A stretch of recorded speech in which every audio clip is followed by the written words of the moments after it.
so I don't even know how I'm gonna eat this thing, but it looks delicious. You know it's scary when the guide is wearing a cloak? Something that you pretty much have to do when you come to Scotland, which is a whiskey tour. After we finished our tour, we basically just started looking for the, oh my gosh, that's so cool, the closest pub we could find, which is the one we're at now. What's it called? Where are we?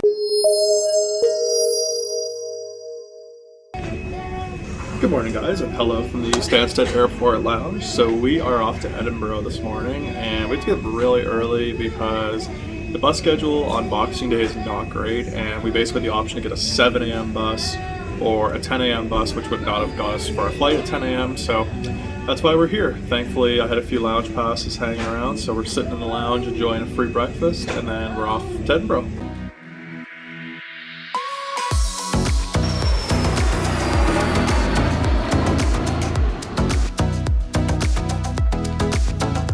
Welcome to Edinburgh, and if I'm pronouncing that wrong, do not let me know in the comments because I'm trying my best, okay guys? So we got off of the plane and then went on the tram, and now we're in the city center, which honestly is super easy, and it was our first time flying with EasyJet, and it was like up and down, such a smooth process, and we decided that since we have a couple hours to kill before finding our accommodation to go get some food, and we heard there was this really great little like Canadian pub. They're closed due to COVID, so maybe we can get them delivered to us in a few days. So I don't know, maybe by the end of this video we'll have that. But in the meantime, we went to Spoons, had a couple drinks, and now we're going to find our way to our accommodation and start exploring.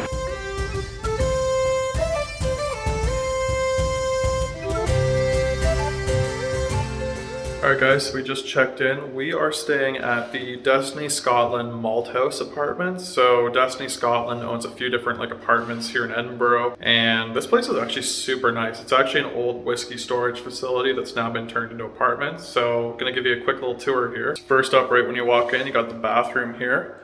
It's quite nice, very large shower. Come through the second door, and we've got kind of the main kitchen living area, which is super spacious. And then lastly, we got the bedroom here, which pretty good. We've got a good sized bed, and then storage, lots of storage actually in here, as well as a safe for our valuables and stuff. Make sure to link it down in the description so that if you guys come to Edinburgh, you can stay here or at one of their other apartments here in Edinburgh. All right guys, well, we ended up having a little bit of a snooze. We were pretty tired from having to wake up so early this morning, but we are heading out now to check out this really cool bar.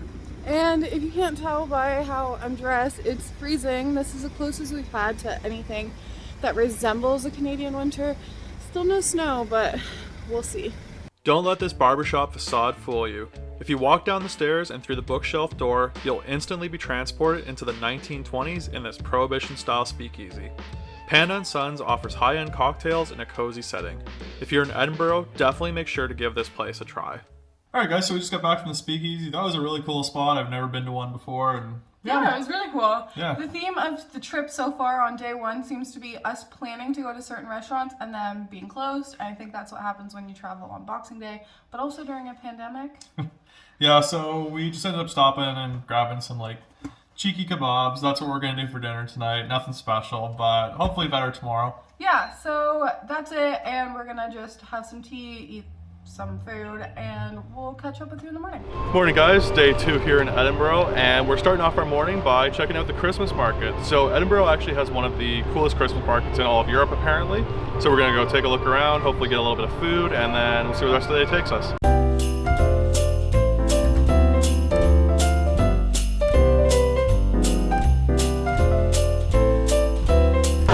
Coming to the Christmas market post-Christmas and also super early in the morning is that there's not a lot of people here, which is really nice. We found some mulled wine. Sean got a mulled cider. I've never tried mulled wine. Like, I've never tried mulled wine in a place. I've made my own in a crock pot. I don't know if that counts, so let's try a real mulled wine. Okay, it doesn't taste like it did in the crock pot. It's quite good. All right, Sean, how's your cider? All right, let's try the mulled cider. It's quite good. You can actually really taste the alcohol in it though.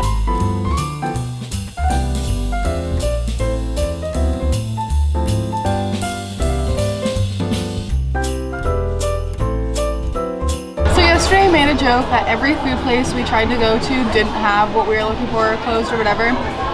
Apparently it's not a joke because I went to get mac and cheese and they had a Haggis mac and cheese and I'm like, you know what, well in Scotland, gotta try it. They're at a Haggis. So I got normal mac and cheese with crispy onions, which still looks amazing. So I'm not complaining, it's just 3 for 3 at this point, I guess. So then for like the classic German sausage, this thing is loaded. It's got like cheese, crispy onion, pickle, mustard. So I don't even know how I'm gonna eat this thing, but it looks delicious. It's going about as well as I expected. This thing's like impossible to eat. Just making a mess. So if you watched our 9-month update video posted a little bit ago, you would know that this is mine and Sean's first actual Christmas, like decorating and celebrating together in our house where we have a tree and all that. And we have like no good decorations. So when we came to the Christmas market, I knew I wanted to get some like really cute Christmas ornaments, and we found these two and I think they're perfect. So the first one's like a little Highland cow, which is adorable. And then we have these bagpipes that say Scotland. So I think they'll make a perfect addition to our tree next year when we get to decorate it.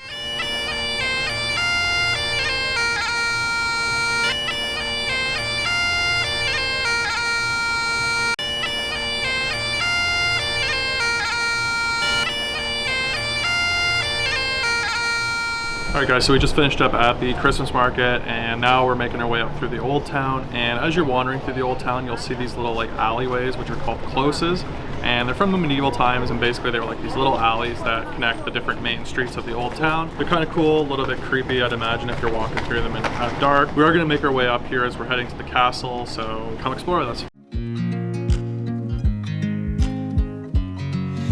And I can't help but smile. Do you know how much I love you? You put my favorite song on. So one of our things that we have to do while we're in Scotland is actually go to Starbucks, which might seem a little bit weird, but they have these cups from like around the world and stuff, and I have an England one. If you follow us on Instagram, you probably have seen it. And I got it in Colchester, and now I want to get one for each of the 4 areas of the UK, so England, Scotland, Wales, and Northern Ireland. This is our first time ever in Scotland, so I hope they have it, and let's go take a look. So they did have it. They also had an Edinburgh one, but I'm only getting the 4 areas, trying to contain myself. I also got a little Christmas ornament because that is the theme of the trip. So all in all, a success, and let's hope we can get to Wales and Northern Ireland soon so I can finish my collection.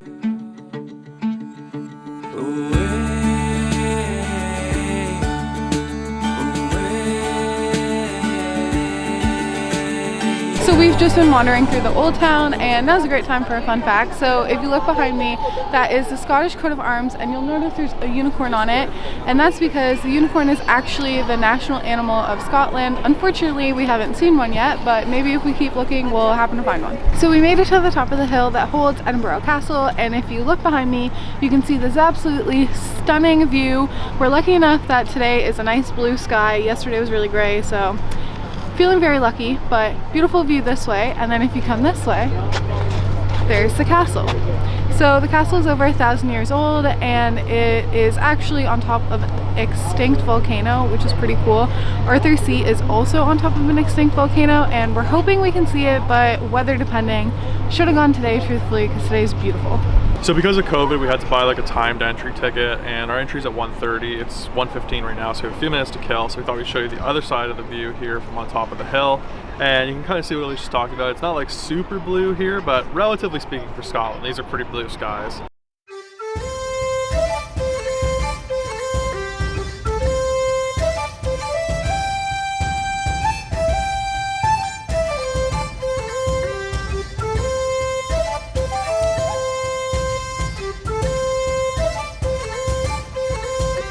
So it's kind of interesting because like when you think about a castle, you kind of expect it to just be one massive large building, but as we're walking through, it's kind of like its own little self-contained villages. There's just like tons of little tiny buildings all throughout the complex, so just kind of interesting.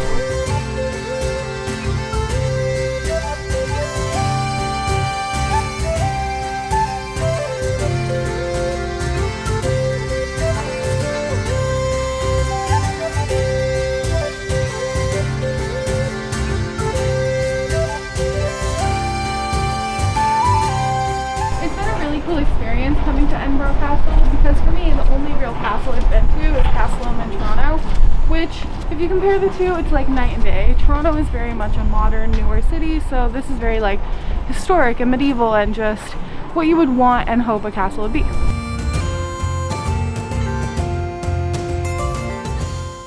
Alright guys, so we came back to the place. We stopped at Tesco and picked up a few groceries, decided to just cook at home tonight. I think we're just going to take it easy tonight. We've got a lot of things planned for tomorrow, so just enjoying some pasta. Good morning and welcome to day 3 in Edinburgh. Yesterday we kind of were able to take a relaxing evening, which is great because we have a pretty busy day today. And we do have a couple hours to kill, so we came down to Dean's Village, which is kind of like a fairy tale picturesque little village in the heart of Edinburgh. So I don't know, it's just kind of an interesting place to be going from the main area to this, so it's quite nice. My hair is looking a hot mess because I didn't bring anything with me, so just bear with me on that. Let's go explore our busy day today.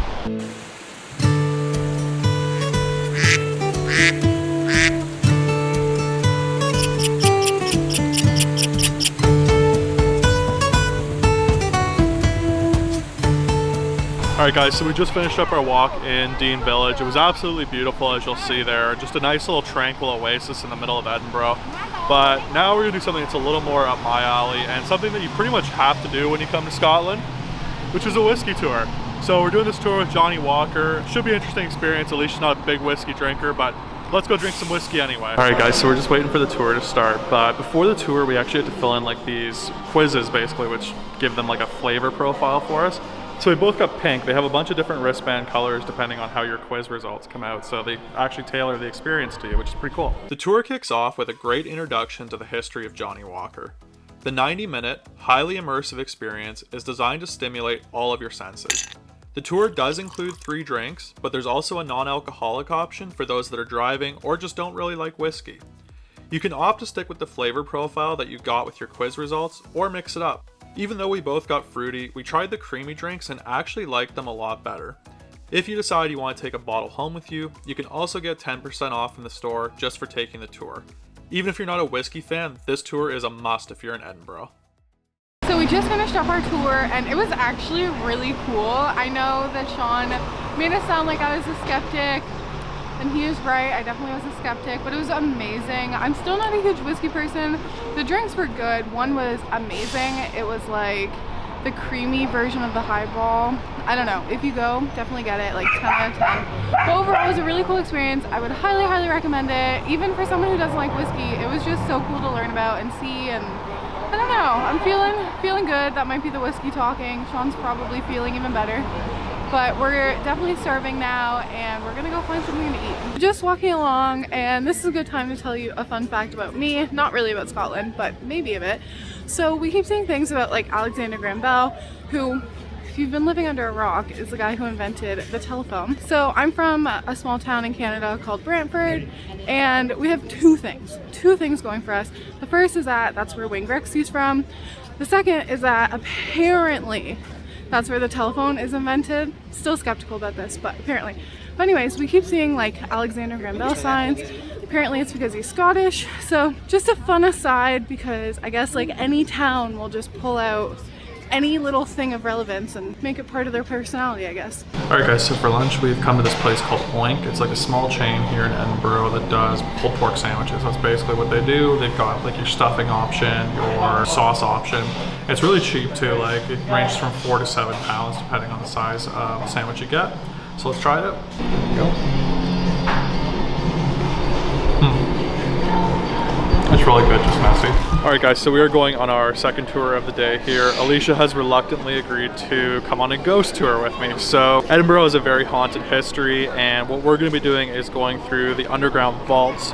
So the poor working class of Edinburgh used to live in these vaults underneath the main roads here. It's with a company called Mercat Tours. We'll link them down in the description below. So let's go see if we can find some ghosts. You know it's scary when the guide is wearing a cloak. I'm very easily frightened. I hate haunted stuff.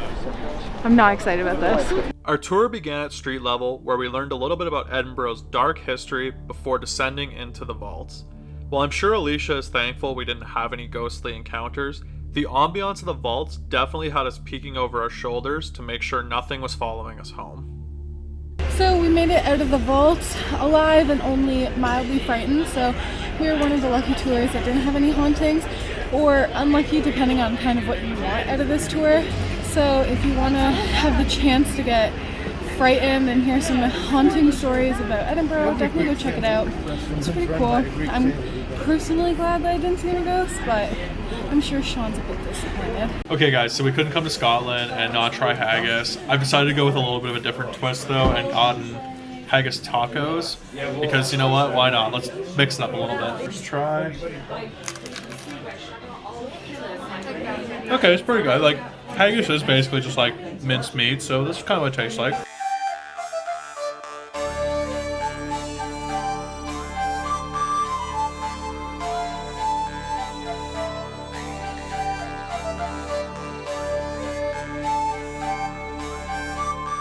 As I'm sure you can tell, we are back in our accommodation and we had a pretty long but exciting day, so I hope you had fun watching it.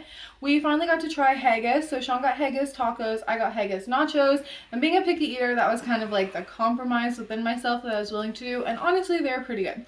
We've already gotten a bunch of messages from people on Instagram telling us we haven't done haggis properly, so maybe tomorrow Sean can try that. I promise you I will not be trying that. Today is our last night in our accommodation because we are flying home tomorrow, but we're not flying back till pretty late, so we still have a full day of exciting things. So it's time for us to get some rest, and we will see you in the morning. Alright guys, welcome back to day 4, our final day here in Edinburgh. So Alicia mentioned the other day we've been having some tough luck with restaurants and stuff on this trip, and I continue to hold true today. So we saw this cute little pastry place yesterday and we wanted to go there for breakfast this morning. They were closed, so we had to kind of walk around. We tried McDonald's, they were only doing takeaway, and it's currently raining, so we wanted somewhere to sit. Pret was the same issue, so we found this other little pastry place, but they had a kind of limited selection of what to get. So we're just having croissants and coffee, and then we are off for another tour.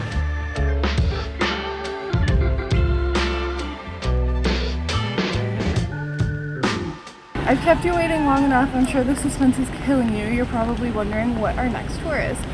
So this is post-Christmas. We've been to that a couple times. And as one of my Christmas gifts from Sean, he booked us tickets to do a Harry Potter walking tour. So it's supposed to show us some things where the filming took place and also what inspired the writing of it. So it should be pretty cool. I'm a pretty big Harry Potter fan. I even took a course on Harry Potter in uni. So I'm hoping to learn some cool things, and we get to see some really pretty places too. Despite the rain, we trudged on and learned a lot on the tour. We saw the road which inspired Diagon Alley, the supposed birthplace of Harry Potter, which unfortunately was destroyed by fire this past summer, and even learned where J.K. Rowling got some of the inspiration for her characters. There was once a metal engraved plate on the front of the tomb there, like the one up on the left above the wall. They turned green with the oxidation, and that it did bear the name Sirius Black. So we just finished our tour and we are cold, wet, but full of knowledge. There's a lot of really cool things to see, and honestly I'd really recommend it. It was just something where even things that we had already walked past, we had no idea kind of the significance of them. So all the information will be in the description for you to check it out. Now we're standing by this really cute statue of this dog, and he's actually in front of the cemetery because when his owner died oodles of time ago, he just like stayed with his owner and like stayed in the cemetery. So it's just a really cute story about loyalty.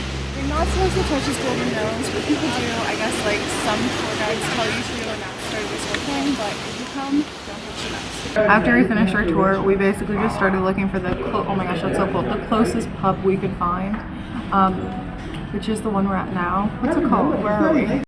So we're at the Maggie Dickinson's pub. It's actually really, really cute. And we just got, like, I got some spiked hot chocolate, Sean got a spiked latte. We just need to warm up a bit. We're sitting beside a radiator with our mittens, like, on there. And, yeah, we're just hoping that the food we got will warm our soul a little bit because we're dreading going back outside. So our food has come. Hopefully it warms us up. Still cold. I got a haggis burger, and I wanted something really, really warm. And there was this steak pie that sounded incredible, but they only had one portion left. Sean managed to snag it, so let's take a look at what he got. And if you're wondering what haggis tastes like, it's just very spicy, but not in a hot way. It just feels like someone just put like a bunch of seasonings in it, and it's actually quite nice. Like, it's very rich, but it's good.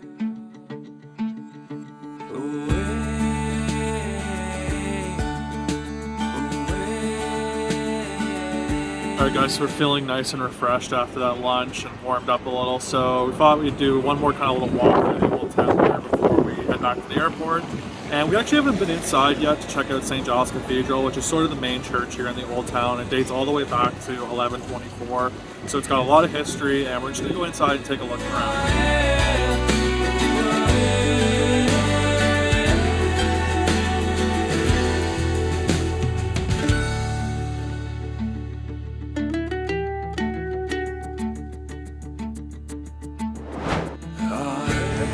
From the streets of Edinburgh, here's another fun fact for you. So we stumbled upon one of these gold post boxes. There's 2 in the entire city, and here's the reason why. So in the 2012 London Olympics, the UK kind of made a deal with its athletes that if you won a gold medal, you get a gold post box in the city that you're from. So the athlete who won them that year for Edinburgh won 2. So there's 2 gold post boxes in the city, and this is one of those 2.